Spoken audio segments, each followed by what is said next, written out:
Hello friends, अस्सलाम वालेकुम। कैसे हैं आप सब लोग? उम्मीद करती हूँ कि आप सब लोग अच्छे होंगे और अल्लाह का करम है कि हम सब भी अच्छे हैं। तो चलिए आज हम शुरू करते हैं आज की स्पेशल रेसिपी जो मैं बनाने जा रही हूँ। गेस कीजिए। जी, छोले भटूरे। तो छोले भटूरे जैसे कि बहुत से लोगों के फेवरेट होते हैं, लेकिन इसको बनाने की जो रेसिपी है वो थोड़ी सी लेंदी होती है, जिसकी वजह से लोग नहीं बना पाते हैं। मैं कोशिश करूँगी कि आपको मैं आसान रेसिपी बता सकूँ और आप आसानी से इसे बना सकें। तो चलिए हम बनाना शुरू करते हैं। तो जी, ये मैंने कुछ छोले ले ली थी। 2 कप छोले थे, जिसको मैंने 4 से 5 घंटा पानी में भिगो कर रख दिया था। अब हम इसे एक सीटी लगा लेंगे। सिर्फ़ एक ही सीटी लगाना है। देखिए, इसमें मैंने 2 ग्लास पानी डाला है। ज़्यादा पानी नहीं डालना है क्योंकि ये पानी हमें ग्रेवी में यूज़ करना है। सिर्फ़ 2 ग्लास पानी। जी, इसमें 1 चम्मच 1 टीस्पून मैंने नमक डाल दिया है। अब हम इसे गैस पर रखकर सिर्फ़ 1 सीटी आने तक उबालेंगे, उससे ज़्यादा नहीं। तो चलिए गैस मैं कर देती हूँ चालू और हम आगे की तैयारी शुरू करते हैं। चने उबलते रहेंगे। तो अब हम तैयारी करेंगे भटूरे की। सबसे मुश्किल टास्क होता है भटूरे का, जो आटा होता है वो सही तरीके से लगाना चाहिए। तो इसकी मैं बहुत आसान तरीके से आपको रेसिपी बता रही हूँ। आप इस तरह से एक बार बना के देखिए, आप ट्रस्ट कीजिए, बहुत अच्छे बनते हैं। आप बाज़ार वाले भटूरे खाना भूल जाएंगे, क्योंकि होता है ना कि जब हम घर में इतने अच्छे से बना सकते हैं तो हम बाहर क्यों खाएं। तो चलिए, मैंने ले लिया है 3 कप मैदा। 3 कप मैदा में इनफ हो जाता है। जितने छोले हमने भिगाए हैं उस हिसाब से भटूरे बन जाते हैं। आप इसमें कम ज़्यादा कर सकते हैं। तो 3 कप मैदा मैंने लिया है। इसमें मैंने 1.5 टीस्पून नमक डाला है और हाफ़ टी स्पून मैंने इसमें खाने का सोडा डाला है। अब हम इसे अच्छी तरह से मिक्स करेंगे, क्योंकि सोडा जो है सारे आटे में अच्छी तरह से मिक्स हो जाना चाहिए। अच्छी तरह से इसे हम मिक्स करेंगे। देखिए, जिस तरह से मैं कर रही हूँ आप ऐसे ही कीजिएगा। अच्छी तरह से मिक्स हो जाना चाहिए नमक और सोडा और आटा, तीनों ही। नॉर्मल वाटर लेंगे, इसमें हमें कोई गर्म वाटर नहीं लेना है। नॉर्मल पानी से ही हम ये आटा लगाएंगे। तो जितना ज़रूरत के हिसाब से आपको लगे, क्योंकि ये जो आटा होता है ये थोड़ा सा नरम होता है, तो ज़रूरत के हिसाब से आप अच्छी तरह से पानी डालते हुए आटे को मिला दीजिए। देखिए, ये थोड़ा सा स्टिकी होता है क्योंकि मैदे का आटा है, तो थोड़ा सा हाथ में स्टिकी होता है। तो घबराइएगा मत। थोड़ा सा स्टिकी हो भी तो उसको वैसे ही आपको सिर्फ ये करना है कि आटे को अच्छी तरह से मिक्स कर लेना है। उसको थोड़ा सा स्टिकी लेवल पर ही छोड़कर उसमें हम डाल देंगे 1 table spoon oil. Cooking oil, कच्चा ऑयल, गरम किया हुआ नहीं, नॉर्मल ऑयल जो हम खाने में यूज़ करते हैं वो ऑयल 1 टेबल स्पून आप डालेंगे और अच्छी तरह से इसके ऊपर हम एक कोट कर देंगे ऑयल से। अब हम इसे ढककर सेट होने के लिए रख देंगे। तब तक हम बनाएंगे हमारे छोले, क्योंकि मेन इंग्रेडिएंट्स तो छोले ही है ना। तो चलिए इसको रख देते हैं सेट होने के लिए और हम करते हैं छोले की तैयारी। तो चलिए, मैंने ले लिया है 3 मीडियम साइज़ का ऑनियन। ऑनियन को हमें बारीक चॉप्ड करना है। 5 मैंने टमाटर ली हूँ मीडियम साइज़ के, अच्छे लाल टमाटर लीजिएगा। और मैंने 4-5 हरी मिर्च ली है, जो हमें सिर्फ स्लिट करके इसमें डालना है। आगे मैं आपको बताती जाऊंगी स्टेप बाय स्टेप, आप फॉलो कीजिए। तो चलिए, मैंने चॉप्ड कर लिया है हमारा सारा इंग्रेडिएंट्स को। अब हम एक कढ़ाई रखेंगे, थोड़ी सी बड़ी कढ़ाई लेंगे। 2 कप हमारे पास छोले हैं तो उस हिसाब से उसकी ग्रेवी भी थोड़ी सी ज़्यादा होगी, इसलिए थोड़ी सी बड़ी कढ़ाई आप लीजिएगा। अब इस कढ़ाई को गर्म होते ही हम इसमें डाल देंगे 2 टेबल स्पून, 2 बड़े चम्मच ऑयल। ऑयल जो है इसमें थोड़ा सा ज़्यादा जाएगा। अगर आपको कम लगे तो आप थोड़ा और डाल सकते हैं, थोड़ा सा ज़्यादा ऑयल यूज़ होता है इसमें। ऑयल जैसे ही गर्म हो जाए हम इसमें डाल देंगे प्याज। प्याज को एकदम अच्छा रेड करेंगे, हम ब्राउन करेंगे। देखिए, एकदम अच्छा लाल होना चाहिए, क्योंकि इससे हमारी ग्रेवी का कलर जो है वो बहुत अच्छा आता है। अब यहाँ पर हम डाल देंगे 2 टीस्पून गार्लिक पेस्ट। सिर्फ गार्लिक पेस्ट डालिएगा, जिंजर पेस्ट इसमें हम नहीं डालेंगे, सिर्फ गार्लिक पेस्ट डालेंगे। तो 2 टेबल स्पून। अब इसको हम थोड़ा सा भून लेंगे। 30-40 सेकेंड तक हम अच्छी तरह से भूनेंगे, ताकि जो लहसुन का कच्चापन है वो पूरी तरह से निकल जाए, क्योंकि उसकी फिर स्मेल आती है जो अच्छी नहीं लगती है। तो उसको अच्छी तरह से 30-40 सेकेंड तक हम भूनेंगे। थोड़ा सा वो रेडिश कलर होने लगेगा, तब तक हम इसको भूनेंगे। अब हम इसमें डाल देंगे टमाटर। टमाटर जो हमने कट करके रखे, सारे टमाटर इसमें हम डाल देंगे। और जी आपको तो पता ही है, जैसे ही हमने टमाटर डाला तो हमें इसमें डालना है नमक, क्योंकि नमक जो है टमाटर को जल्दी से गला देता है। तो हमें टमाटर को बहुत अच्छी तरह से गलाना है, तो इसीलिए हम नमक डाल देंगे। नमक डाल के बस इसे हम कर देंगे अच्छी तरह से मिक्स। और अब हम इसमें डालेंगे हमारे मसाले। मसाले में हम डालेंगे मिर्च पाउडर। मैंने यहाँ पर 1.5 टीस्पून मिर्च पाउडर डाला है। आप अपने अकॉर्डिंग डालिएगा, जितना तीखा आप पसंद करते हैं। अगर आपको ज़्यादा चाहिए तो आप ज़्यादा भी डाल सकते हैं, और अगर कम तीखा खाते हो तो थोड़ा सा कम डाल दीजिए। इसके बाद हमने इसमें डाल दिया है 2 टीस्पून धनिया पाउडर। धनिया पाउडर डालने के बाद में मैंने इसमें डाला है 3 टेबल स्पून जो हमारा छोले मसाला होता है वो। आप जिस भी ब्रांड का यूज़ करते होंगे आप वो डाल सकते हैं जी। जैसे ही हमने मसाला डाल दिया है, इसको हम धीमी आंच पर अच्छी तरह से भुनने देंगे। टमाटर अच्छी तरह से गलने देंगे, ताकि जब टमाटर और मसाले अच्छी तरह आपस में मिक्स होते हैं तो जो फ्लेवर आता है वो बहुत ही ज़्यादा अच्छा होता है।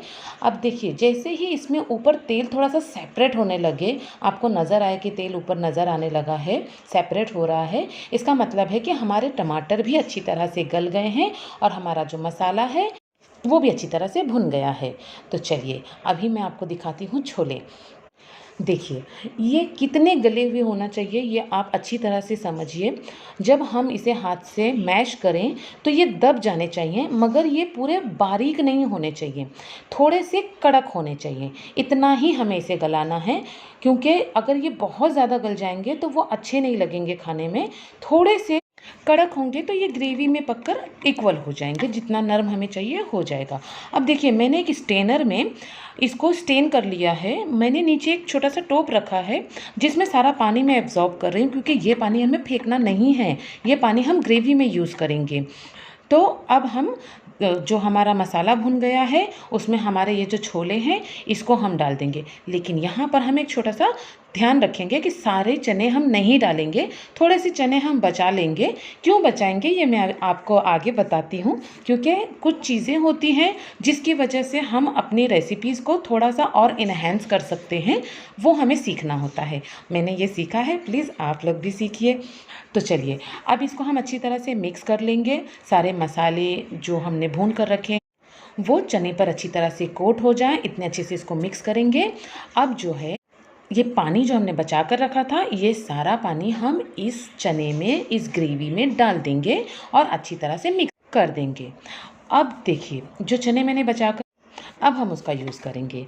हम एक मैशर लेंगे और ये सारे चने को अच्छी तरह से मैश करेंगे। जितना ज़्यादा आप मैश कर सकते हैं कीजिएगा। देखिए, जितना ज़्यादा बारीक हो सके, मैंने बताया है आपको, इस तरह से आप कीजिए। और ये सारा जो मैश है ये हम डाल देंगे हमारी ग्रेवी में, ताकि हमारी जो ग्रेवी है वो थोड़ी सी गाढ़ी बने और उसका जो टेस्ट है वो और ज़्यादा खुल कर आए। तो चलिए, अब जो हमने हरी मिर्चों को साइड में रखा था उसको हम इस ग्रेवी में डाल देंगे। और इसमें हम इस वक्त डालेंगे 1 टीस्पून चाट मसाला। चाट मसाला बहुत ज़रूरी है, आप ज़रूर डालिएगा। तो चाट मसाला डालते ही हम इसको एक अच्छा सा मिक्स देंगे, क्योंकि बस इसके बाद में हमारी जो ग्रेवी है वो सिर्फ़ और सिर्फ धीमी आंच पर पकेगी और उसका जो टेस्ट इन्हेंस होगा, आपको वो खुशबू आएगी, आपको उस टेस्ट का जो मज़ा है वो स्मेल करते ही पता चलेगा कि ये कितना परफेक्ट बन रहा है। तो देखिए, यहाँ पर हम इसमें डालेंगे 1 मुट्ठी भर के कसूरी मेथी। अच्छी तरह से देखिए, हाथों के बीच में रखना है और उसको अच्छी तरह से मसलते हुए ग्रेवी में डाल देना है और अच्छी तरह से मिक्स कर दीजिए। देखिए, जब ये हम मेथी डालते हैं उसके बाद में जो खुशबू आती है, उफ़ क्या कहने। आप एक बार ट्राई तो कीजिए, तब तो आपको पता चलेगा कि ये कितना टेस्टी बनता है। बाज़ार का तो आप छोले भटूरे खाना ही भूल जाएंगे जी। चलिए, तो अब हम देखते हैं भटूरे कैसे बनेंगे, क्योंकि हमारे छोले तो तैयार हो गए हैं। तो अब उसके साथ में हम तैयार करेंगे भटूरे। बहुत आसान है। देखिए, आटा हमारा अच्छी तरह से सेट हो चुका है। उसको हम खोलेंगे, उसको अच्छी तरह से मलेंगे 5 से 7 मिनट। अच्छी तरह से जब आप उसको मलेंगे तो आपको इस तरह से वो आटा मिलेगा। बस ऐसा ही आपको तैयार करना है। तो चलिए, अब मैं आपको बताती हूँ कि भटूरे हम बेलेंगे कैसे और उसको तलेंगे कैसे। जो बाज़ार जैसा ही टेस्ट देंगे, बल्कि उससे कई ज़्यादा, क्योंकि आप ये अपने हाथों से अपने घर में बना रहे होंगे।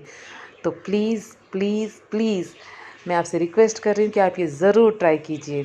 तो चलिए ले लेते हैं हम थोड़ा सा आटा। मैदे का आटा है, थोड़ा सा लचीला होता है, थोड़ा सा ध्यान से लीजिए। जितना बड़ा भटूरा आपको बनाना हो उस हिसाब से आप आटा लीजिए। तो फिर इसका एक अच्छा सा गोला बना लेंगे हम, और इसको हम बेलन से थोड़ा सा ताकत लगाकर बेलेंगे, क्योंकि मैदा है वो थोड़ा सा सिकुड़ जाता है बेलने पर भी। तो इसको थोड़ी सी ताकत लगती है, थोड़ा सा सूखा आटा लगाएंगे और थोड़ी सी ताकत के साथ में हम इसको अच्छी तरह से बेलेंगे। देखिए मैं जिस तरह से बताती हूँ आप उसी तरह से कीजिए। ज़रूर आपके भटूरे इसी तरह से बनेंगे, ये मेरी गारंटी है। आप ट्राई कीजिएगा। देखिए मैं बहुत धीरे धीरे ही आपको बता रही हूँ, बस इसी तरह से आपको भटूरे को पलट पलट कर अच्छी तरह से बड़ा करना है, क्योंकि जैसे हम इसे उठाते हैं ये थोड़ा सा सिकुड़ जाता है। तो इसको अच्छी तरह से बेलते जाना है, हाथों में अलट पलट करना है, ताकि वो अच्छी तरह से इक्वल हो, कहीं जाड़ा कहीं पतला ना हो, अच्छी तरह से वो बेल जाए। तो अब इसको किस तरह से हम तेल में डालेंगे, क्योंकि आपने देखा होगा कि हम जब बाज़ार में खाने जाते हैं तो वो किस तरह से तेल में डालते हैं, हमें भी तो वो सीखना है। चलिए मैं आपको सिखाती हूँ कि वो कैसे करना है। तो देखिए अच्छी तरह से दबा दबा कर से उसको बेलिए। बेलने के बाद में, लेकिन ये आप बिल्कुल ध्यान रखिएगा कि कहीं से भी ये मोटा पतला ना हो, क्योंकि वरना फिर ये जहाँ मोटा होगा ना तो वो कच्चा रह जाएगा तलने में, तो वो नहीं होना चाहिए। इसलिए बहुत अच्छे से बेलिएगा। स्टार्टिंग में आपको थोड़ी सी मुश्किल होगी, लेकिन एक बार आप बना कर देखिए, बहुत आसान है। बस देखिए बहुत आराम से उठाएंगे हम हाथों में, दोनों हाथों से पकड़ के उठाएंगे और बहुत ही आराम से, पहले तो हम तेल को अच्छी तरह से गर्म है या नहीं वो चेक कर लेंगे। उसके बाद बहुत आराम से तेज़ आंच रखते हुए ही हम भटूरे को तेल में डालेंगे। अब देखिए मैं किस तरह से भटूरे के ऊपर हल्के हाथ से प्रेस कर रही हूँ, ताकि वो अच्छी तरह से फूले, क्योंकि इसका फूलना ही सबसे मेन टास्क होता है। तो इसलिए आप हल्के हाथों से उसको प्रेस कीजिए, बहुत ज़्यादा ज़ोर से मत दबाइएगा, गरम तेल है आप पर उड़ जाएगा, चटका लग जाएगा, हाथ जल सकता है, हादसा हो सकता है। तो इसलिए बहुत आराम से कीजिएगा और बहुत आराम से ही इसे हम पलट देंगे। पलटने के बाद में आप ऊपर की तरफ देखेंगे, एक थोड़ी सी रेड कलर की जो परत आ जाएगी और वो थोड़ी सी क्रंची टाइप की होगी। ये बस इसका ये जो क्रंच होता है ना भटूरे का, सबसे स्पेशल सबसे मेन यही होता है, ये क्रंच आना बहुत ज़रूरी होता है। तो बस इस क्रंच के लिए ही तो भटूरे खाए जाते हैं। तो चलिए हम भी वो खाएंगे। तो हमें दूसरी तरफ भी पलट कर हल्के हाथों से प्रेस करते हुए ही हमें उसको सेकना है, ताकि दूसरी तरफ भी वो क्रिस्पीनेस आए, वो क्रंच हमें मिले, ताकि जब हम भटूरे को तोड़ें तो वो दोनों ही तरफ से क्रिस्पी हो और अंदर से वो बहुत नरम होते हैं। आप एक बार बनाइएगा, आपको पता चलेगा कि ये किस तरह से बनते हैं। बस इसी तरह से इसको सेकते हुए हम इसको निकाल कर स्ट्रेनर में रखेंगे, क्योंकि ये मैदा है तो थोड़ा सा तेल एब्जॉर्ब कर लेता है, अच्छी तरह से निकल नहीं पाता है। तो इसलिए स्ट्रेनर में ज़रूर रखिएगा, ताकि उसमें जो भी एक्स्ट्रा ऑयल हो वो ऑयल इसमें निकल जाए, छन जाए, ताकि आपका जो भटूरे है वो ऑयल भरा हुआ ना हो, बिल्कुल सूखा हुआ हो, ताकि आप उसको एक की जगह दो खा सकें। क्योंकि जब ऑयल कम होता है तो हम अच्छी तरह से खा सकते हैं। अब जी आपको पता है, हम जो बाज़ार में भटूरे खाते हैं उसमें तो कितना ऑयल भरा हुआ होता है जो हम खा नहीं पाते, एक खाने के बाद ही हमें बस हो जाता है। तो चलिए ये देखिए मैंने दूसरा भी भटूरे उसी तरह से बेली हूँ, उसी तरह से मैंने उठाई हूँ, और आराम से अपने हाथों का ध्यान देते हुए आराम से तेल में छोड़ेंगे, ताकि आपको बिल्कुल उस तेल की भाप भी ना लगे, और उस तेल का जो वो उड़ता है आटा डालने की वजह से, तो वो उड़कर आपके हाथों में ना लगे। आराम से डालेंगे, बस उसी तरह से प्रेस करते हुए उसको अच्छी तरह से फूलने देंगे, क्योंकि भटूरे जब फूलता है तो वो बाहर की तरफ से क्रंची होता है और अंदर की तरफ से सॉफ्ट होता है, जिसकी वजह से उसका टेस्ट जो है वो इतना ज़्यादा बढ़ जाता है। और बाज़ार में तो आपने देखा ही है, मुझे तो आपको ज़्यादा बताने की ज़रूरत ही नहीं है, लेकिन फिर भी मैं अपना नॉलेज आपके साथ शेयर कर रही हूँ। तो देखिए, बस ये हमारे भटूरे तैयार हो गए, हमारे छोले भी तैयार हैं। अब मैं आपको बताती हूँ इसकी प्लेटिंग हम कैसे करेंगे। इससे पहले आपको एक बात कहना चाहती हूँ, अगर मेरी रेसिपी आपको अच्छी लग रही है, मैं जिस तरह से आपको बता रही हूँ, अगर आपको वो अच्छा लग रहा है तो प्लीज़ मेरे चैनल को सब्सक्राइब कीजिए। मेरे चैनल का नाम है तस्सूस किचन। लाइक कीजिए, शेयर कीजिए अपने दोस्तों के साथ, अपने रिलेटिव्स के साथ, अपने लव्ड वन के साथ में, ताकि वो भी अच्छी अच्छी रेसिपीज़ बनाएं और खाएं अपने हाथों से, अपने घर में बनी हुई। तो ये देखिए, ये है लास्ट हमारी प्लेटिंग। भटूरे मैंने रख दी है, छोले रखे हैं, साथ में मैंने कुछ ऑनियंस एंड उसके साथ में रख दिया है नींबू। और हाँ, इसके साथ में अचार बहुत ज़रूरी होता है, भटूरे के साथ में अचार ज़रूर रखिएगा। तो बस ये तैयार हो गए हमारे छोले भटूरे। हम इंजॉय करने जा रहे हैं, आप भी इंजॉय कीजिए। चलिए फिर मिलते हैं नेक्स्ट वीडियो में, तब तक अपना ख्याल रखिए। अल्लाह।